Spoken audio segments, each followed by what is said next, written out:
আসসালামু আলাইকুম। আশা করি আপনারা সবাই ভালো আছেন। দেখতে পাচ্ছেন যমুনা নদীর পানি কিন্তু গোবিন্দাসী বাজারে প্রবেশ করেছে। যার জন্য সবাই কিন্তু এই খালটি পরিষ্কার করছে। খালের মধ্যে দিয়ে পানি যাইতে পারছে না, সেজন্য কিন্তু খালটি তারা পরিষ্কার করছে। আর দেখতে পাচ্ছেন দোকানপাট অনেকেই কিন্তু বন্ধ করে রাখছেন, যার কারণে সকলে অনেক অসুবিধা হচ্ছে পানির জন্য। দেখতে পাচ্ছেন সবাই কিন্তু দোকানপাট বন্ধ করে পানি প্রবেশ করছে, সেজন্য পানির মোকাবেলা করছে তারা।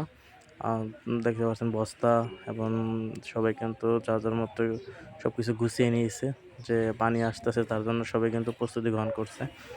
তো দেখতেই পাচ্ছেন এখানে কিন্তু যে এই খালি জায়গাটিতে কিন্তু দোকান ছিল, কিন্তু এখন দোকান নেই। আহ, আপনারা সবাই দেখতে পাচ্ছেন যে এখানে কিন্তু ইতিমধ্যে পানি চলে আসছে।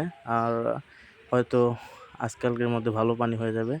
দেখতে পাচ্ছেন যে দোকানের জিনিসপত্র সকল কিছু কিন্তু অন্যথায় নিয়ে যাওয়া হচ্ছে। তো এই তো এখানে দেখতে পাচ্ছেন যে পানি কিন্তু ইতিমধ্যে যমুনা নদীর যে পানি সেটা কিন্তু বিপদসীমার উপর দিয়ে প্রবাহিত হচ্ছে, যার কারণে কিন্তু গোবিন্দসী বাজার আহ, দিয়ে এবং কি যখন গ্রাম অঞ্চলের সকল জায়গায় কিন্তু পানি প্রবাহিত হয়েছে, প্রবেশ করেছে। দেখতে পাচ্ছেন পানির সকল অবস্থা। আর আমাদের সকল কিছু গোবিন্দসীর সকল খবর জানতে অবশ্যই আমাদের চ্যানেলটি সাবস্ক্রাইব করে